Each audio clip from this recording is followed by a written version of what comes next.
All right, let's talk about measurement. So a great deal of what you do in science has to be measured. In order for a measurement to be understandable, for us to acquire information, share information with other scientists, whether those scientists are here in San Marcos, in Austin, in Washington, D.C., or in Beijing or Moscow, the measurement not only needs a number. For instance, I could say, well, the measurement was 1.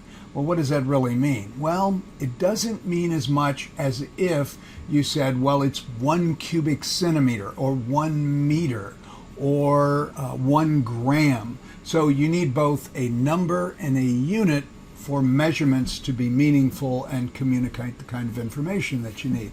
And so in the old days, if you were the king, you might designate the length of your foot to be the unit of measurement. But in science, we need a very specific set of units. We call those the SI units.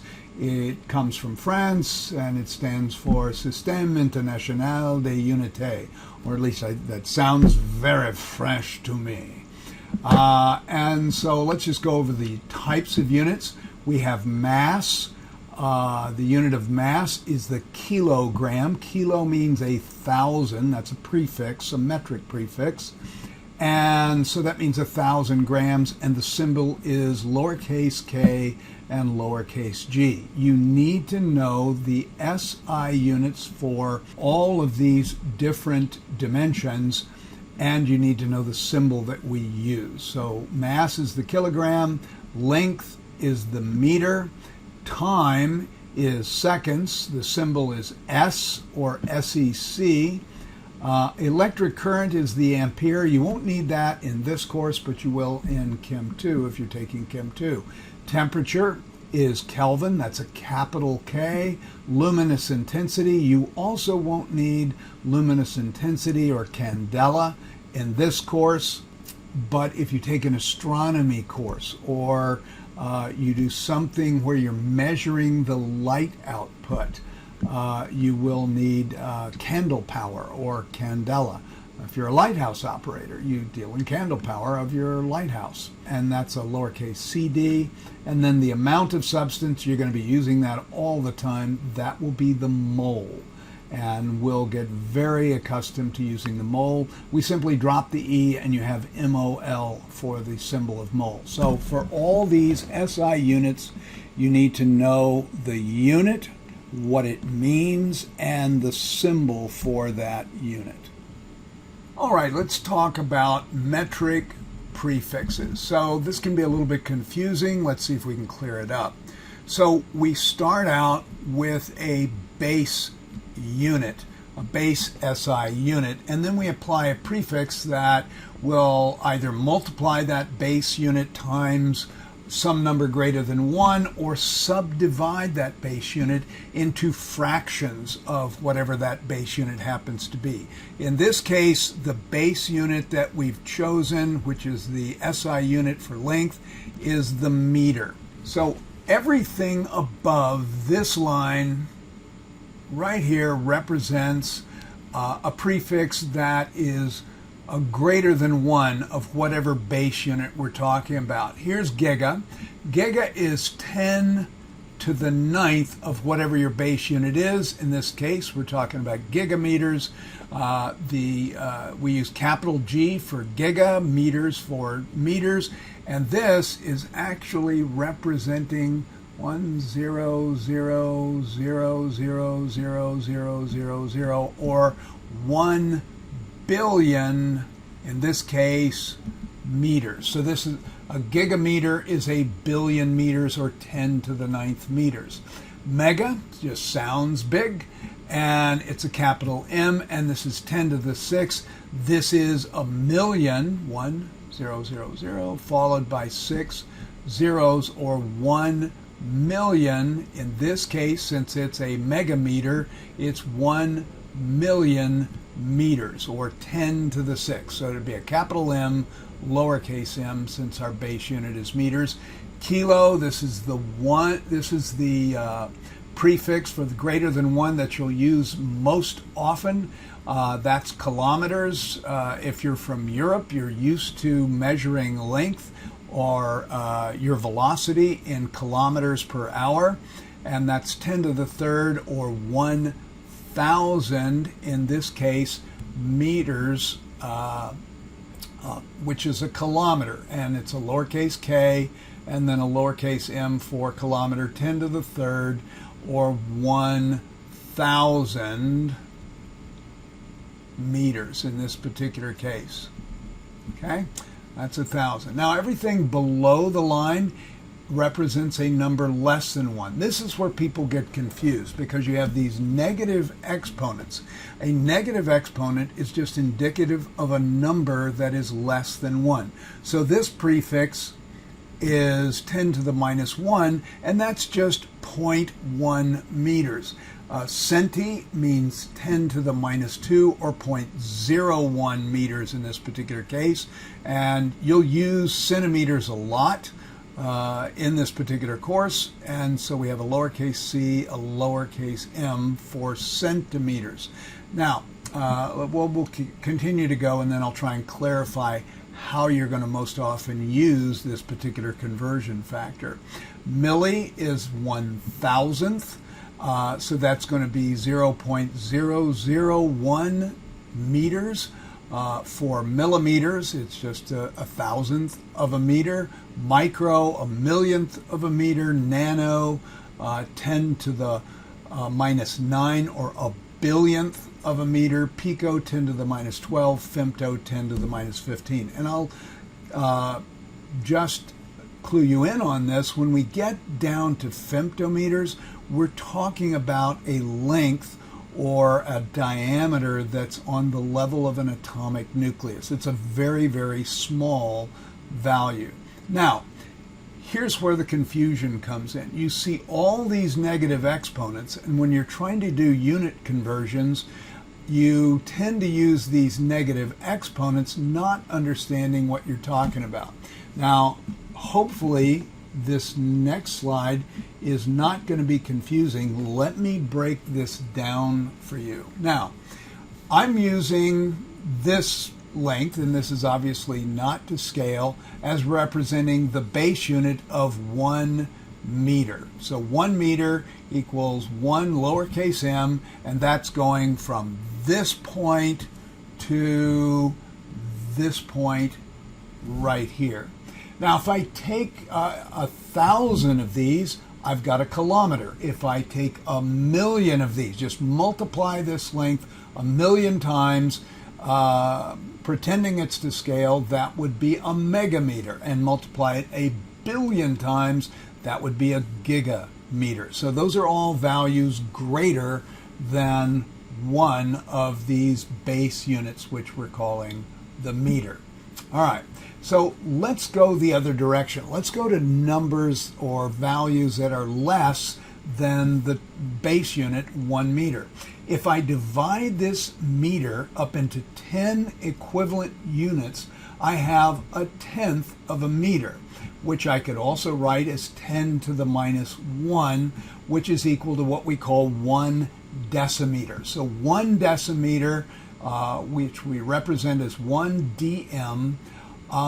So let's think about this. So if I have 1 meter, there are 10 decimeters in that 1 meter of length. So there are 10 decimeters per meter. So if I have 10 decimeters and I create a ratio with 1 meter, that ratio is equal to 1, because any number divided by itself is equal to 1 regardless of the units in which you express it.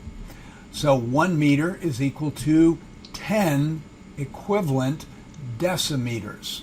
And so these two are the same length, and that equals 1. So 10 decimeters equals to 1 meter. I could also write that as 10 to the positive 1 decimeters are equal to 1 meter. This is where the negative exponents confuse people, because whenever I use a negative exponent, I'm referring to the base unit, or to this particular unit, a decimeter in this case, as being a fraction of whatever the base unit is. typically it's easier to think about positive exponents or multiples of the smaller unit to equal the base unit.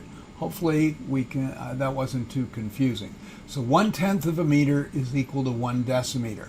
All right, so let's take that decimeter and now let's split it up into 10 equal spaces. Remember, the metric system is based on powers of 10, which makes it very convenient, and what Europeans have been using for years, and our educational system has been trying to teach you the metric system for a very long time and failing miserably. We're going to try again. So here we go. Let's take one of those decimeters, which as you remember is 1/10 of a meter, and let's split that decimeter up into 10 equivalent units of length. So now we have 10 equivalent units of length in 1 decimeter. That's 10 times 10, and so that unit is 1 centimeter. And so 1 centimeter, which we write as 1 cm, lowercase c, lowercase m, let's think about it. There are 10 centimeters in 1 decimeter. There are 10 decimeters in 1 meter. That's 10 times 10, or 100 centimeters in 1 meter. And I can also write that as 10 to the second, positive 2. That means that there are 10 to the positive 2 centimeters in 1 meter. But I could also say that that 0.01 meters, or 1/100th of a meter, which I could represent as 10 to the minus 2 meters, is equal to 1 centimeter. You can think of it that way, but it is easier to think of 10 to the positive 2 centimeters equivalent to 1 meter. It's going to make your math easier, make your calculations easier, if you simply think of the positive exponent of that smaller metric unit with respect to the base unit. So now I have 1 meter divided by 100 centimeters is equal to 1. That ratio is equal to 1. This length, 1 meter, and the 100 centimeters, which I can also represent as 10 to the second centimeters, these two values are the same unit of length, or the same magnitude of length, and so that ratio is equal to 1. All right, let's take it a step further. Let's take 1 centimeter and subdivide that into 10 equal units of length. We call 1/10 of a centimeter 1 millimeter. All right, so there are 10 millimeters in every 1 centimeter. All right, let's think about it. So if I want to reference that to the base unit, I have 10 millimeters in 1 centimeter, I have 10 centimeters in 1 decimeter, and I have 10 decimeters in 1 meter. So that's 10 times 10 times 10, or 1,000 millimeters in every 1 meter. So 1 meter is equivalent to 1,000 centimeters, which I can also represent as 10 to the third millimeters. And you can continue that process. The next step down is actually not 1/10 of a millimeter, it's actually 1,000th of a millimeter, and so that would actually give you 1,000,000 micrometers in 1 meter, and then we would go down another 1,000 to nanometers, which is a billionth of a meter, which is, so there would be 1,000,000,000, or 10 to the positive 9 nanometers in 1 meter, and so on. So this is going to take a little bit practice just to get your brain oriented to it. Hopefully this slide is not too confusing. I've tried to represent the values here enough ways. You can freeze this frame, just take a look at it, and try and make sense of it. Let's take a couple of randoms here. So 1 centimeter is equal to 1/100th of a meter, which we could represent as 10 to the minus 2 meters. 10 to the minus 2 and 0.01 are equivalent magnitudes, which is equal to 1 centimeter, but it's easier to think of 10 to the second centimeters as equaling to 1 meter rather than the decimal or the negative exponent. So if you've understood the previous two slides, this should make sense to you and you should be able to sort this out. Now, this is the prefix kilo, which represents a value greater than 1. So this is a kilometer. So 1 kilo. Well, a kilo means 1,000 of whatever base unit you're talking about. You could also represent this as 10 to the third of the base unit. So since the base unit is meters, this is 1,000 meters or 10 to the third meters. So this would be incorrect. 1 millimeter, on the other hand, this is 1,000th of a meter. And so if I take my 1 meter length, I divide that up into my 10 centimeters length. Hopefully, let's see, 1, 2, 3, 4, 5, 6, 7, 8, 9, 10. That actually wasn't terrible. This represents 1 decimeter, and then you can take 1 decimeter and you can divide it up into 10 centimeters. Okay, there are 10 centimeters in 1 decimeter, and then 1 millimeter, you would have to divide each centimeter into 10 millimeters. All right, so 1 millimeter is actually equal to 1/10 of a centimeter. Okay, 1 millimeter is 1/10 of a centimeter, so they're definitely not 10 centimeters in 1 millimeter. It's the other way around. There are 10 millimeters in 1 centimeter. Let's take a look at nanometers. This is the same type of mistake because 1 nanometer is 10 to the minus 9 or 1 billionth of a meter, and so this is an incorrect value. The actual value is 10 to the 9th nanometers are in 1 meter. Here's your correct answer, micrometers. There are 1 million micrometers, which I can represent as 10 to the positive 6 micrometers, and you've got this little mu symbol here for the prefix for micro. This is micro meters in 1 meter. So this is the correct solution. Which of the following is an extensive property? This refers back to the video on properties. Remember, extensive properties, they vary, they change with amount. Okay, so this should be pretty simple. Boiling point. Remember that boiling point, if I have, let's say, just a coffee cup's worth of water, it's going to boil at 100 degrees Celsius. If I have a swimming pool of water, it's also going to boil at 100 degrees C. So the boiling point did not change with the amount.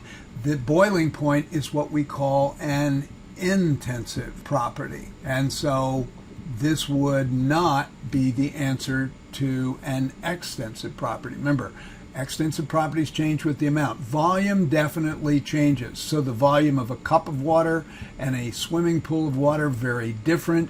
That's going to be the answer. This is your extensive property. It changes with the amount. Color, I could have, let's say, a gram of gold, okay, of good old AU, and I could have a kilogram of gold, and I could have a kilogram of gold, and the kilogram of gold and the gram of gold would still have that same beautiful luscious color. So this would be intensive as a property. And density is, and we'll do a little bit more with it a little bit later, is the ratio of mass to volume. Mass is extensive, volume is extensive, but the ratio of mass over volume to extensive properties will give you, if you change the mass, you change the volume. So this is an intensive property. Okay, and temperature. Here's your swimming pool of water and your coffee cup of water. If it's at 50 degrees Celsius and 50 degrees Celsius, it's irrelevant what the amount is, so temperature is also an intensive property. Which of the following is not a homogeneous mixture? Homogeneous mixture is uniform throughout the bulk of the mixture. So hot tea, providing there's no tea leaves, this would be homogeneous. Salt and water, provide that all the salt has dissolved in the water, this would be homogeneous mixture. Same thing, ditto for sugar and water, as long as all the sugar has dissolved. If it's sitting on the bottom, and this would be true for salt water and sugar water, we're generally thinking that all the salt and all the sugar have dissolved, so we're thinking homogeneous. Sand and water, definitely heterogeneous. It is not uniform throughout the bulk of the mixture. The sand simply sits on the bottom. They're in two completely different phases, and so that's definitely a heterogeneous mixture, not uniform throughout. Cherry Kool-Aid, this would be homogeneous because we're assuming that all the cherry Kool-Aid has dissolved in solution. Which of the figures represents molecules of a compound? So remember that a compound is composed of two or more different elements. The way that we're representing this is we're representing atoms as little spheres. So I've got 3 green spheres, or 3 green atoms, could be anything, and then I've got a purple atom. So this is definitely a compound. Now, a molecule is the smallest unit of a substance that's made up of 2 or more atoms. So here we have a compound. It qualifies as a compound, and it's a molecule because this compound is made up of more than one atom. So it's the smallest unit of a compound. This is also a molecule, but it's not a compound because both atoms are blue atoms. So this would be a molecule of an element. So this would be a molecule of an element. This is a mixture. This is what nature does. You have molecules of compounds, you have molecules of elements, and then you have atoms of an element that are also in there. And this is just a representation of single monoatomic atoms of one particular element.